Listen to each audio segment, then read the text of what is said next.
오늘은 어떤 믿음입니까? 라고 하는 주제로 말씀을 나누겠습니다. 벌써 8월입니다. 이제 입추가 곧 다가오고 있어요. 내일 모레가 아마 입추 같은데 가을이 문 앞에 서 있습니다. 우리 믿음 어떻게 많이 성장했는지, 이대로 가면 겨울에 결실할 수 있는지 가을에 한번 같이 보았으면 좋겠어요. 아무튼 모처럼 오신 분들 감사드리고 너무 마음이 감사하고, 또 그런데 우리 이한정 선생님하고 이옥기 사모님이 또 못 나오셔서 또 같이 우리가 기도하고 그래요. 자, 오늘 어떤 믿음입니까? 믿음은 시작부터 끝까지 믿는 것이 중요해요. 믿음은 시작만 하고 끝은 나 몰라라 하는 것이 믿음이 아니라, 믿음은 처음부터 끝까지, 그래서 믿음의 주요 온전케 하신 이인 예수를 바라보자 라고 하는 것은 믿음의 주, 믿음의 시작이고 믿음의 완성인 예수님을 바라보자, 그 말입니다. 자, 그래서 우리는 믿음을 함께 시작했으면 중간에 어려움이 닥쳐도 믿음을 지켜야 되고, 마지막까지 사도 바울이 이야기한 것처럼 내가 믿음을 지켰으니, 자, 믿음을 시작했으면 어디까지 가야 된다고요? 끝까지 가야 된다고요. 다시 한번요. 믿음으로 시작했으면 어디까지 가야 돼요?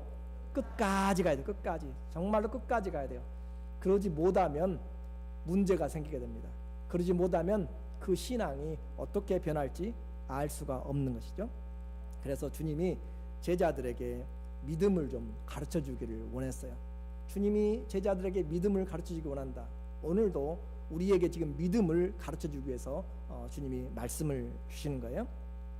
어느 날 주님이 제자들과 함께 저 갈릴리 바다를 좀 건너가자라고 그렇게 말씀했습니다. 그래서 제자들이 예수님의 말씀이니까 순종하고 배를 딱 준비해가지고 띄웠어요. 아주 좋습니다. 바다도 잔잔하고 이제 가고 있는데 주님은 피곤하셔서 주무세요. 주무시는데 갑자기 광풍이 몰아쳤습니다. 그래서 배가 물결이 들어오고 물이 들어오고 바람이 불어서 나가지도 못하고, 거의 뱃사람들인 이 어부들인데도 불구하고, 제자들인데도 불구하고 우리가 죽게 되었나이다 라고 그렇게 고민하고 갈등하면서 예수님을 깨우게 됩니다. 그래서 주님께서 그들에게 이 배에서 주님이 일어나셔서 광풍아 바람아 잠잠하라 라고 그렇게 이야기하시면서 누가복음 8장 25절에 제자들에게 이 말씀을 하세요. 너희 믿음이 어디 있느냐 하시니. 그래서 이것을 마태복음에서는 너희 믿음이 어찌 적으냐라고 그렇게 이야기합니다. 마가복음은 너희 믿음이 왜 없느냐라고 이야기해요. 똑같은 사건을 가지고 누가는 믿음이 어디 있느냐라고 물어보고 있고, 마태는 왜 믿음이 적냐, 왜 두려워하느냐, 마가는 왜 믿음이 없느냐라고 이야기해요. 그러니까 적은 믿음, 없는 것, 어디 있는지를 찾을 수가 없는, 그래서 결국 두려워하고, 믿음이 없으면 따라오는 것이 무엇이에요? 두려움입니다. 믿음이 없으면 위기가 닥쳤을 때, 어려움이 닥쳤을 때 두려움이 찾아오게 되는 것이에요. 내가 여기서 살아날 수 있을까? 내가 여기서 극복할 수 있을까? 두려움들이 우리에게 밀려올 때 우리는 온몸이 근육이 마비되고 경직되고, 도망가는 그 짐승들이 맹수들에게 잡히는 이유가 뭐예요?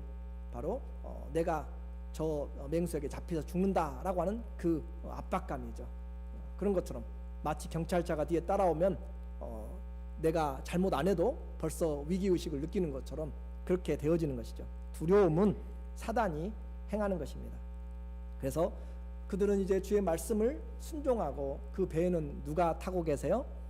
예수님이 타고 계신데도 불구하고 순종하였고, 예수님이 타고 계신데도 불구하고 시험이 오는데 그냥 시험이 아니고 뱃사람들인 베드로와 야고보와 요한과 그 사람들이 함께 해내갈 수 없는, 우리가 물결 때문에 죽게 생겼던 그런 어려운 시험이 왔다라고 이야기합니다.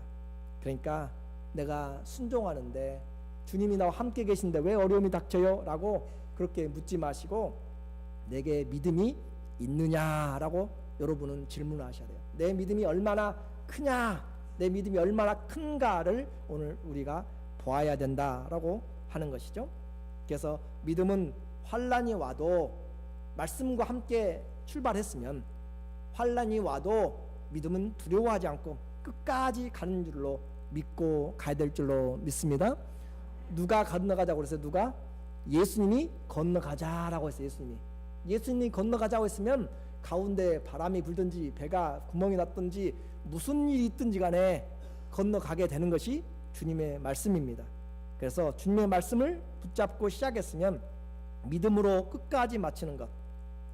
이 누가는 이런 믿음을 지금 바로 8장에서 이야기하면서 그 8장을 또 해나가면서 더 도전을 하고 있어요. 너희 믿음이 정말 어디 있느냐, 여러분의 믿음이 제 믿음이 정말 얼마나 되느냐 라고 주님은 다시 누가를 통하여서 도전을 하는데, 믿음 없는 제자들과 다르게 한 여인의 믿음을 가지고 이제 제자들에게, 무리들에게 도전을 하게 됩니다. 그래서 이 믿음은 우리 삶에 적용이 돼야 돼요. 교회 가서는 믿음이 있어요. 말씀을 들으니까. 집에 가서 기분이 나쁠 때는 믿음이고 뭐고 아무것도 없어요. 내 마음대로 하지 말고 믿음을 삶에 적용시킬 수 있는 그 사람. 예수님의 치유 소식이 들려졌고요. 그리고 바다도 잠잠케 했다는 소식도 들려졌습니다. 사람들이 점점 몰려오면서 주님이 다시 배 타고 이제 돌아오시니까 사람들이 그분을 기다렸어요. 이 얼마나 기다리는 상황입니까? 그래서 40절에 보니까 8장 40절에 예수께서 돌아오심에 무리가 환영하니 이는 다 기다렸습니다. 이제나 저제나 우리 주님 오실까 하고 싶어서 내 병도 고쳐야 되겠고 좀 내 사연도 좀 이해하게 되겠고 해서 사람들이 모여서 기다렸어요. 이 자리도 주님을 기다리는 자리가 되기를 원합니다. 기다리는 자에게, 사모하는 자에게 주님이 은혜를 주신다라고 말씀했어요. 그렇게 기다리는데 그 중에서 기다리는 사람들 중에서도 더 위급한 자가 있었어요. 그 사람은 보통 사람들 같이 그냥 예수님 오시기를 기다릴 수가 없어서 예수님 오시니까 바로 그 앞으로 달려나가서 긴박한 사정을 알아냅니다. 주님, 내 딸 12살 된 딸이 지금 죽어가고 있습니다. 41절에 그가 가서 이에 회당장인 야이로라는 사람이 예수의 발 아래 엎드려서 자기 집에 오시기를 간구하니 이는 자기에게 12살 먹은 외딸이 죽어감이라. 그 12살 먹은 딸 하나밖에 없는 그가 죽어가는 거죠. 나이가 많아가지고 결혼하고 장성해서 그렇게 해서도 부모보다 앞서면 가슴이 미어지는데, 이제 12살 된 꼬마가 아직 자라지도 않은 그 외딸이 아버지를 앞서서 그렇게 죽어가는 상황을 볼 때 누가 그 자리에 머물러 있을 수가 있는가?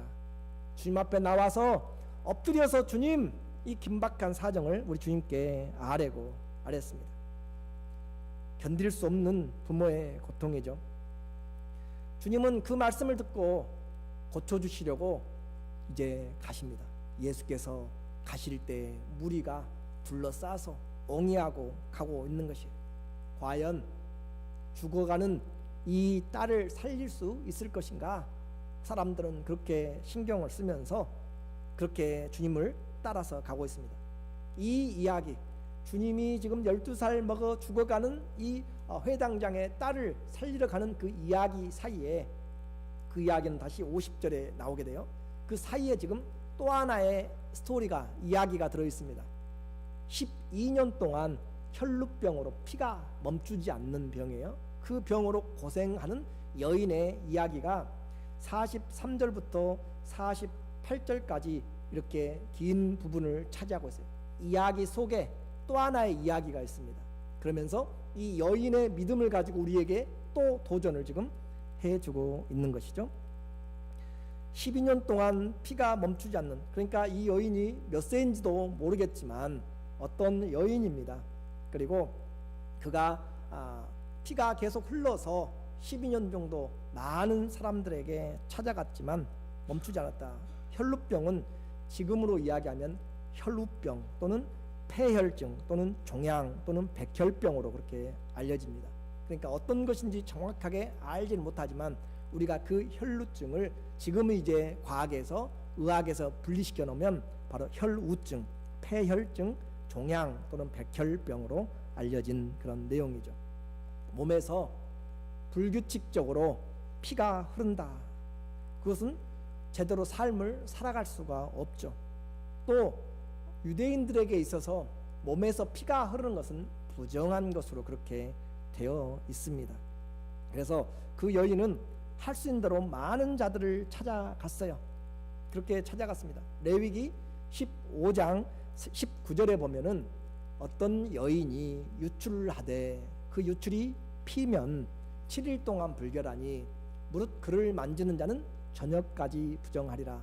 어떤 사람이 여인이 피를 흘리게 되면 그가 7일 동안 부정하다. 그리고 그가 사람을 만지면 그가 터치한 사람도 부정하게 된다. 그런데 이 여인은 7일이 아니고 12년 동안을 피가 멈추지 않고 조금씩 이렇게 새어 나오기 때문에 흐르기 때문에 그는 지속적으로 어떻게 해요? 부정한 사람이죠. 부정한 사람이 결혼을 제대로 할 수 있을까요? 부정한 사람이 가족 생활이 제대로 될까요? 부정한 사람이 정교로 오늘 함께 모여서 다 놔두고 와서 예배드리는 이 자리에 와서 은혜를 받을 수 있을까요? 오는 것도 금해지는 그런 상황이 되는 것이에요. 이 여인에게 있어서 정말 이 유출의 문제는 그의 인생의 가장 절박합니다. 그러니까 12년 동안 이 사람 저 사람 찾아다니면서 이 병원 저 병원 다 가보는 거예요. 43절에 유리에게 이야기하죠. 이에 12회를 혈루증으로 앓는 중에 아무에게도 고침을 받지 못하던 여자, 이 의사에게도 가봤어요. 저 병원에도 가봤어요. 뛰어나다고 하는 사람들 민간요법도 써보고 이것저것 12년 동안 안 해본 것이 없는데 낫지를 못합니다. 소망이 끊어진 것이에요. 이제 그녀의 삶은 점점 피를 흘리면 기본적으로 따라오는 것이 빈혈이겠죠. 그래서 그는 점점 어떻게 보면 죽어가는 그런 인생이죠. 아무런 사람도 고치지 못하는 말 그대로 불치의 병이었습니다. 희망도 두지 못하는 그에게 한 가작 기쁜 소식이 들렸어요. 예수 그리스도, 그분은 어떤 병이든지 각색 병든 자들도 치료함을 입더라 라고 하는 소문들이 퍼지기 시작했고, 이 여인은 그 소식을 들었습니다. 예수님을 만나면 고칠 수가 있다. 포기하지 않고 그녀는 이제 주님을 만나려고 그렇게 기다리고 있는 것이죠. 사람들이 애워쌌습니다. 그리고 자기는 어떤 사람이냐면 부정한 사람이죠. 부정한 사람이라 공식적으로 나갈 수가 없어요. 야이로의 그 회당장처럼 나갈 수도 없는 입장이죠. 그래서 그는 이런 말할 수 없는 그런 자기의 형편의 상황을, 그렇지만 그는 이 절박한 상황에서 주님이 소망이다 라고 하는 것만은 분명하게 잡았습니다. 왜요? 세상의 의학들을 다 해보았으니까, 의사들을 다 만나보니까 안 되더라 라고 하는 거죠. 그러면 자, 여러분이 의사들이 다 포기하면 어떻게 해요? 여러분은 포기하는 것이 빠르겠죠. 12년 동안 이미 다 써봤으니까. 그런데 이 여인은 포기하지 않았습니다. 포기하지 않고 주님 앞에 나가기로 마음을 먹었고, 그는 그 마음에 믿음을 가졌어요. 마태복음 9장 21절에 보면 이는 제 마음에 예수님의 옷자락만, 그 겉옷만 만져도 구원을 받겠다 함이라 라고 하는 그 믿음을 가지고 주님의 뒤로 가서 그 뒤에서 사람들에게 옹이어서 가시는 그 주님의 옷자락을, 옷술을, 크라스포테톤이라고 하는 것은 술 장식이라고도 그렇게 표현되고 옷 가장자리 끝자리라고도 그렇게 이야기해요. 그것을 만졌더니 그 병이 나음을 그 자기 자신이 알게 되었습니다. 기적같이 낫게 된 것이죠. 44절에 보니까 그가 오늘 누가복음 9장 44절에 예수의 뒤로 와서 그의 옷가에 손을 대니 혈루증이 즉시 그쳤더라. 근데 문제가 이제 생겼어요. 그 정말 지긋지긋하고 말로 표현할 수 없는 그 질병에서 해방이 됐는데 갑자기 주님이 황당한 질문을 그에게 또 사람들에게 하시는 것이죠. 뒤를 돌아보시면서 주님이 사람들에게 밀려가시다가 걸음을 멈추셨어요. 그리고 누가 내게 손을 대었느냐라고 그렇게 묻고 계세요. 모든 것이 잘 됐는데 이 여인에게 수많은 사람들 앞에서 지금 주님이 누가 나에게 손을 댔느냐라고 그렇게 묻고 계시는 거죠. 베드로가 재빠르게 이야기합니다.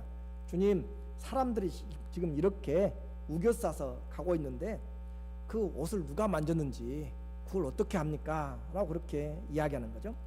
그럴 때 우리 주님은 분명하게 46절에서 예수께서 가라사대 내게 손을 댄 자가 있도다.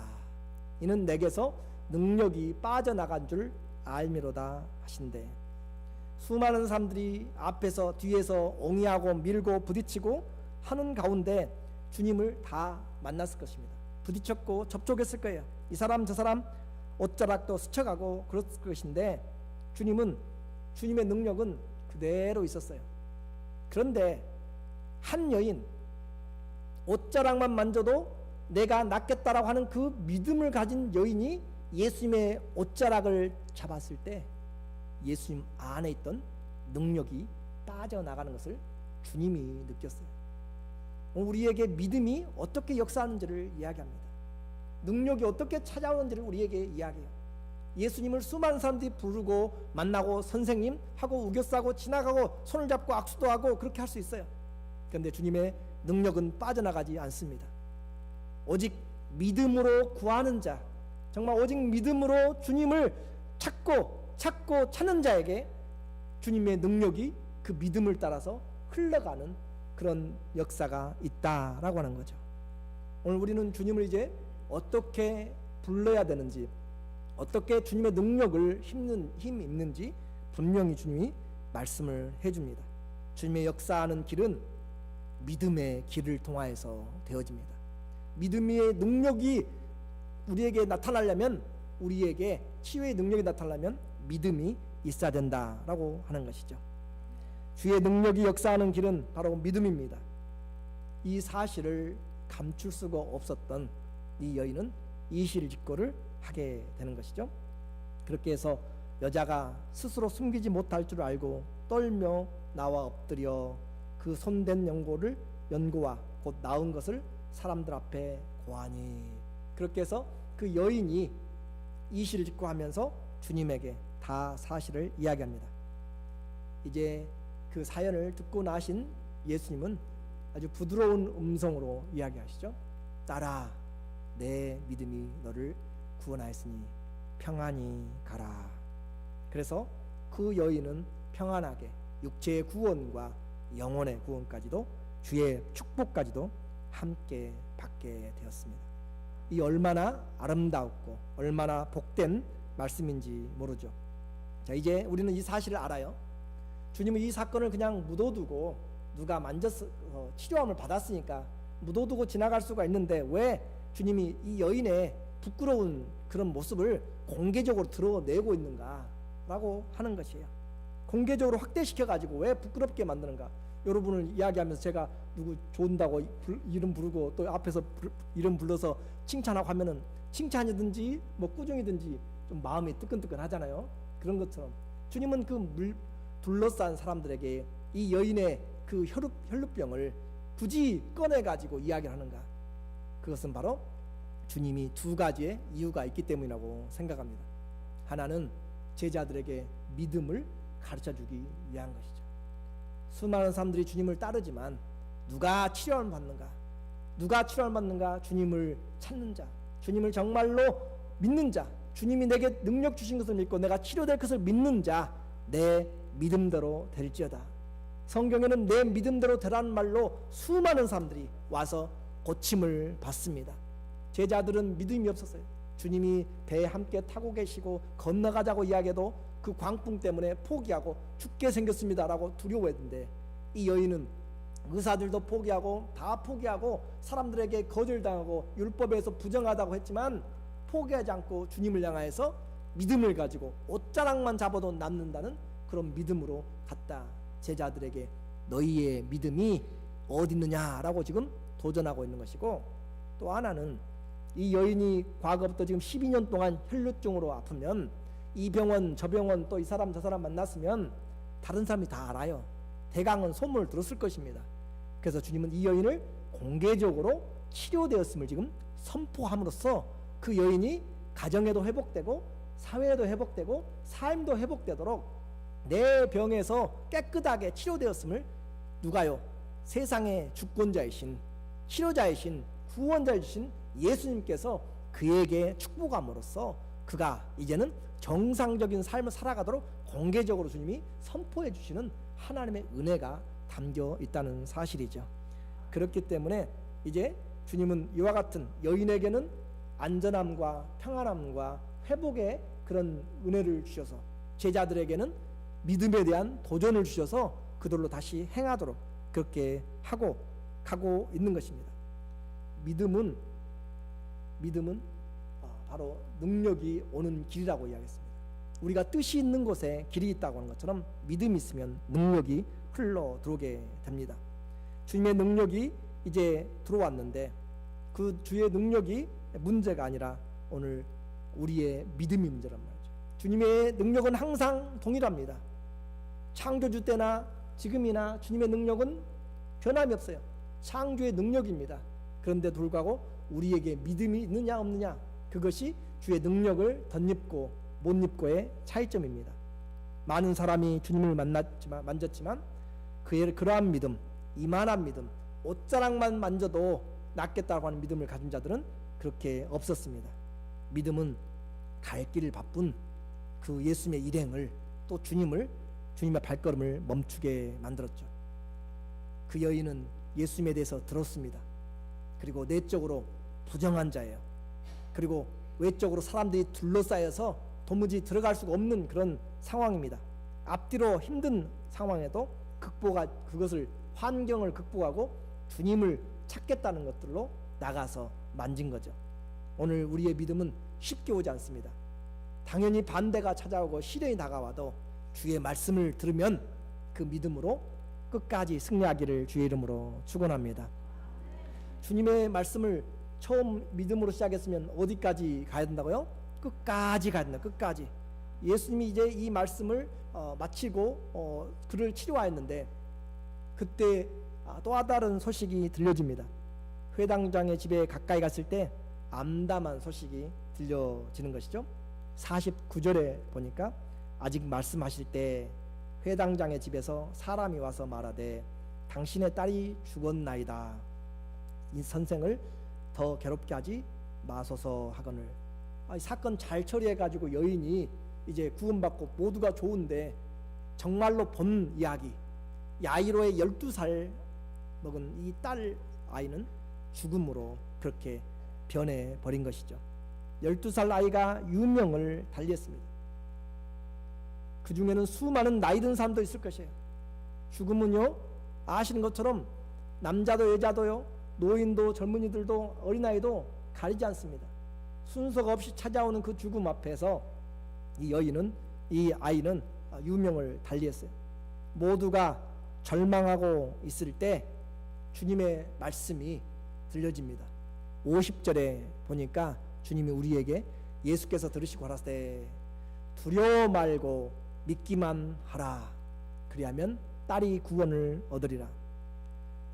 어느 누가, 동서고금의 어느 누가 죽음의 현장에서 이미 죽어버린 사람을 향하여서 어느 누가 걱정하지 말라라고, 다시 산다라고 그렇게 담대하게 선포할 수 있고 이야기할 수 있습니까? 아무도 없습니다. 오직 예수 그리스도만 그 죽음의 문턱에서 이미 끝나버린, 인생이 끝나버리고 호흡이 멈춰버리고 심장이 멈춰버리고 다 모든 것이 끝나버린 죽음에게 선포하여서 이 어린아이 막 죽었습니다. 그 듣는 사람들에게 향하여서 부모에게 두려워하지 말고 믿기만 하라. 그리하면 딸이 구원을 얻으리라. 예수님이 누가복음 7장에는 청년이 죽어서 나인성에 청년이 죽어서 장사 지내는 그 장례 행렬을 멈춰 세웁니다. 죽은 지 막 되었든지 하루가 이틀 지났든지 그 청년에게 향하여 일어나라 하매 청년이 일어나 앉습니다. 또 나사로는 죽은 지 나흘이 돼서 아예 장례까지 끝나고 무덤까지 다 만들어 놓은, 돌로 막아 놓은 그 무덤 앞에 가서 나사로야 나오너라 하니까 나사로가 나오게 됩니다. 천하에 그 누구도 죽음을 향하여서 다시 살라라고 명령하고 죽음을 생명으로 바꿀 수 있는 사람은 없습니다. 오직 예수 그리스도만 생명의 주권자요, 주님만 그 죽음을 승리하신 그런 우리 살아계신 예수님이기 때문에 그렇습니다. 그 주님이 말씀하시죠. 두려워 말고 믿기만 하라. 그리하면 내 딸이 구원을 얻으리라. 이것은 이제 결론을 우리가 결론을 같이 묶어서 생각을 해볼게요. 우리는 오늘 살펴보진 않았지만 이 바람이 부는 풍랑이 있는 그 바닷가를 주님이 지금 바다를 건너가자, 잔잔했었죠. 건너가자라고 말씀을 주었습니다. 주님이 함께 타고 가고 있어요. 또 여기서는 이제 주님이 그 회당장의 부탁을 듣고 야이로의 딸을 살리기 위해서 주님이 함께 가고 있습니다. 주님이 배를 타고 가고 있고 주님이 여기서는 무리들과 함께 그 야이로의 아파 죽어가는 딸에게 가고 있는 것이죠. 가고 있는 도중에 배를 타고 할 때는 광풍이 몰아닥쳐서 배가 거의 물이 차서 죽을 뻔한 그런 상황에 위기가 닥쳐왔고, 이 예수님과 함께 가는 그 무리들에게는 광풍의 정도가 아니라 죽게 생긴 것이 아니라 죽을 뻔한 것하고 죽은 것하고는 천지차이입니다. 그렇죠? 죽을 뻔한 것은 죽진 않았어요. 그런데 이 여인은 이미 아이는 숨이 끊어져서 죽었습니다. 더 이상 상황 종료가 되었어요. 모든 것이 다 끝났습니다. 예수님이 함께 가고 있는 그 무리들에게 들려진 소식은 절망이었고 포기였고 더 이상 어떻게 할 수가 없는, 실제로 죽어버린 것이죠. 문제는 이제 시작됩니다.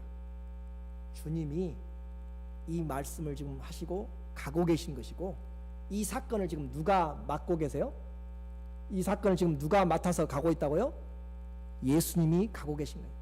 예수님이 이 어린 딸이 죽어가는 소식을 듣고 지금 주님이 가고 계신 것이에요.